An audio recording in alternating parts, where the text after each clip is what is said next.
पाकिस्तान घुस गई भारतीय सेना। ये अज्ञात बॉर्डर पर पाकिस्तान के भीतर दाखिल हो गई भारतीय सेना। पाकिस्तान जिसको हमारी इंडियन आर्मी ने मुंह तोड़ जवाब दिया।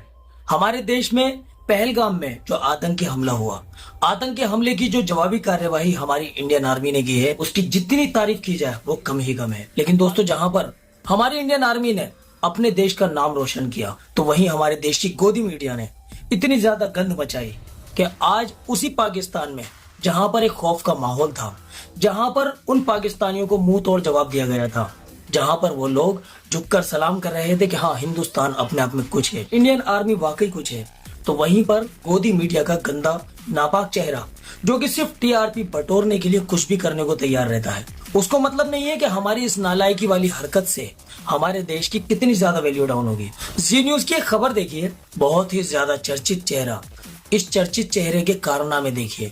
इन्होंने इस्लामाबाद में कब्जा ही करा दिया, और देखिए इसके ऊपर जब पाकिस्तान के लोगों ने इस खबर को सुना तो किस तरह से उन्होंने हमारा मजाक उड़ाया।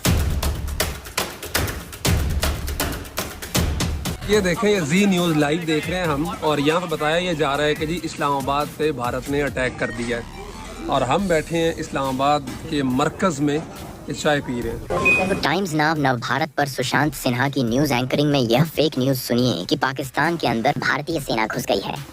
अज्ञात बॉर्डर पर पाकिस्तान में घुसी भारतीय सेना। जबकि दोस्तों, भारत सरकार और रक्षा मंत्रालय ने स्पष्ट कहा है कि भारतीय सेना ने सीज फायर का उल्लंघन किए बिना पाकिस्तान में छिपे आतंकी ठिकानों को स्ट्राइक किया है। खबर, पाकिस्तान घुस गई भारतीय सेना। ये अज्ञात बॉर्डर पर पाकिस्तान के भीतर दाखिल हो गई भारतीय सेना। लेकिन हमारी पूरी सतर्कता के बावजूद कुछ अधूरी रिपोर्ट ऑन एयर हो गई, इसके लिए हम आपसे माफी चाहते हैं। मान लिया इंडियन मीडिया चीख के इतना बता रहा है ना, इंडियन न्यूज चैनल्स आप खोल लें, तोबा, वो कहते हैं पाकिस्तान में दहलका मच गया, पाकिस्तान लरज उठा, पता नहीं कहाँ से एक शुद्ध हिंदी वर्ड्स निकाल के ढूंढ के लेके आ रहे हैं।